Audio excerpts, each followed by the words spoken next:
Bread making is such an easy thing to do, but often we struggle for a little spot to put the dough while it's proving. Well, my Magimix Cook Expert has a function that I can set which will get it to the right temperature and allow the dough to prove in the bowl. And we get to mix it as well. So what I'm going to do to make the dough, I'm going to start with 3.5 cups of plain flour.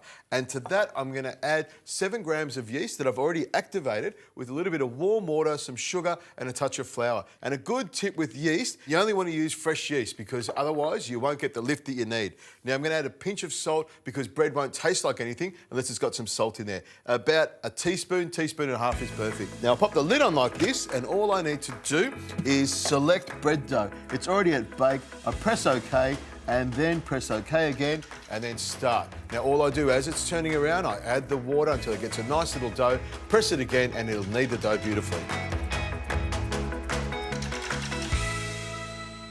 Perfect, and it's even got a little timer to tell me when it's ready. Now what I'm going to do is take this dough out of the Cook Expert and show you what I mean. It's a little bit sticky, so what I'm going to do is dust it with a little bit of flour onto my board and then I just give it a tiny little knead. I can let the machine do it all itself, but I love kneading bread. All I do is push the palm of my hand back into it till I get a nice smooth dough. Now the important thing when you make bread is that you allow it time to prove, and that means it'll double in size and become nice and light and fluffy. Now my nana would put this under the electric blanket in a bowl, of course, and let it rise nice and gently. But I can use my Cook Expert. What I do is I take the dough and pop it into the bowl like that. All I do is pop the lid on and then screw the cap on top. Now what I'll do is set this for 30 degrees Celsius, which is the perfect proving temperature. Set it for about 40 minutes. My dough will double in size and it'll be ready to knock back and then pop in the oven.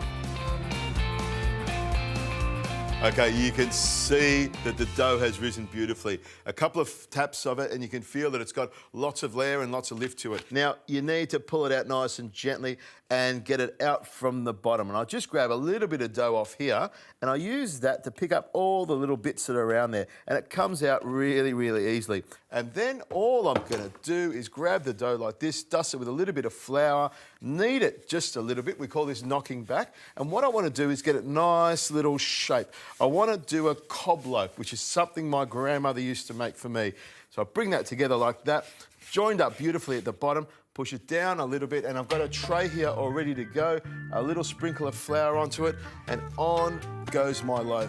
Now all I need to do is a couple of slashes over the top of it with a very sharp knife. All I need to do is pop this into a tray, let it prove for a little bit, and then into the oven, and this will be a fantastic loaf. I can't wait to slice it in half and put lashings of butter all over it.